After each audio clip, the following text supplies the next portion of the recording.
شیخ Saadi رحمۃ اللہ علیہ بیان فرماتے ہیں کہ کسی باغ میں ایک کبوتر نے اپنا آشیانہ بنایا ہوا تھا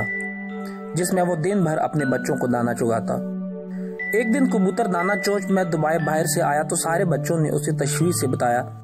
کہ اب ہمارے آشیانے کی بربادی کا وقت آ گیا ہے، کیونکہ باغ کا مالک آج اپنے بیٹے سے کہہ رہا تھا کہ پھل توڑنے کا وقت آ گیا ہے،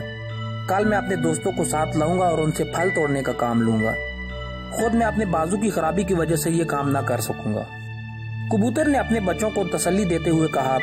کہ باغ کا مالک ہرگز اپنے دوستوں کے ساتھ نہیں آئے گا، لہٰذا فکر مند ہونے کی ضرورت نہیں۔ اور حقیقتاً اگلے دن ایسا ہی ہوا، باغ کا مالک نہیں آیا۔ کئی روز بعد باغ کا مالک دوبارہ اپنے باغ میں داخل ہوا اور اپنے بیٹے سے کہنے لگا، میں اس دن پھل توڑنے نہ آ سکا کیونکہ میرے دوست وعدے کے باوجود نہ آئے،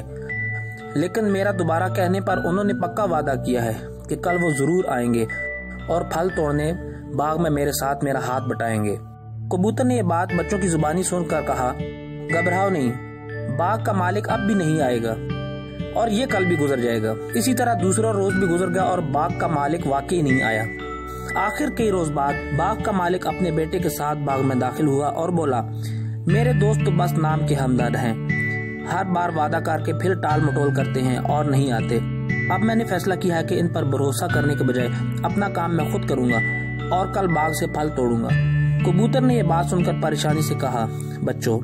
اب ہمیں واقعی اپنا ٹھکانہ تلاش کر لینا چاہیے، کیونکہ باغ کا مالک کل یہاں ضرور آئے گا، کیونکہ اس نے دوسروں پر بھروسہ کرنا چھوڑ دیا۔ لہٰذا دوستو، ہمیں اس سے یہ سبق ملتا ہے کہ دوسروں پر بھروسہ کرنا ہمیشہ نقصان کا باعث بنتا ہے، لہٰذا جہاں تک ممکن ہو سکے اپنا کام خود کرنا چاہیے۔